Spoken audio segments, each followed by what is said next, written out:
Ang ganda ng pit ko mga guys, oh. Nakita ko ito dito lang eh. Ito so lumang water jug. Tapos may tubig ulan. Ayan, tapos nakita ko ganyan. Ang cute, oh. Tingnan nyo. Ganda.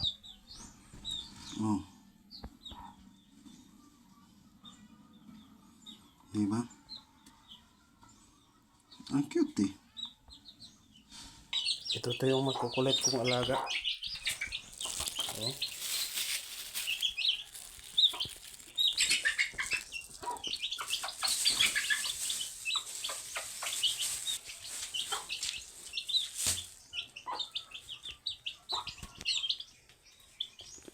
Lima na lang yung sisiw. Siya man yan dati. Yung dalawa na. Ayan, 5 na lang. Tapos, ito yung isa. Naglilimlim. 10 yung ano niya na yung itlog.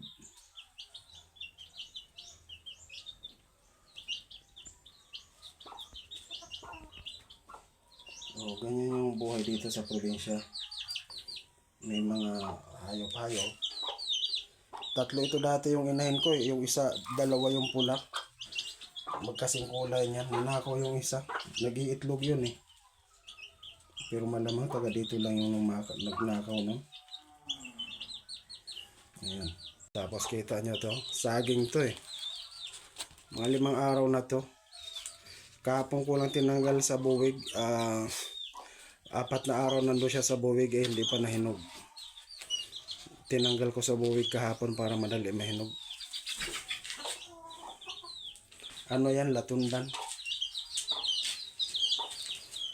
Diyan ko yung kinuha, oh. Diyan yung pinagkuhaan ko yan.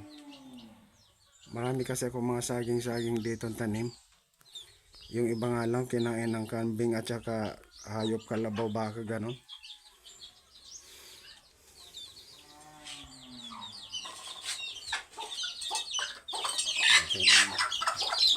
Umalis na yung ano. Kala mo naman na anuhin. Ay yung itlog nyo. Hindi naman pakikialaman.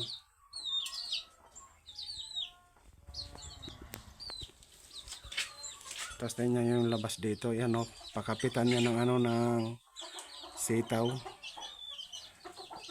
Tataniman niya ng bayaw ko. Tapos yan yung kanilang paitlogan ng manok. Itlog ng manok. Tapos andun yung pamangkin ko. Hinahawanan niya yung tanim niyang mais. Ayan o, mais o. Ayan o. Kumbaga libangan. Oh. Yung tanim ko dati niya na gabi, namatay nung El Nino. Marami akong gabi dati dyan banda. Namatay talaga. Grabe na tag-init yun. Ito pa yung isa kong sisiw, oh. Yung ano yan, yung nanay, kuya nitong ano, yung itlog na to. Nilagyan ko yan ng tanda sa ano. Kuya yan ng itlog na to. Ay, nanguha na to ano na to. Nanguha na ng pagkain tong mga na to. Walang kabusugan to eh. Ayan yung nanay nung itlog. Ay, oo, tama. Yung nanay nung itlog, yan yun. Andyan lang sa bintana. Tago ko muna yan para bukas pa yan.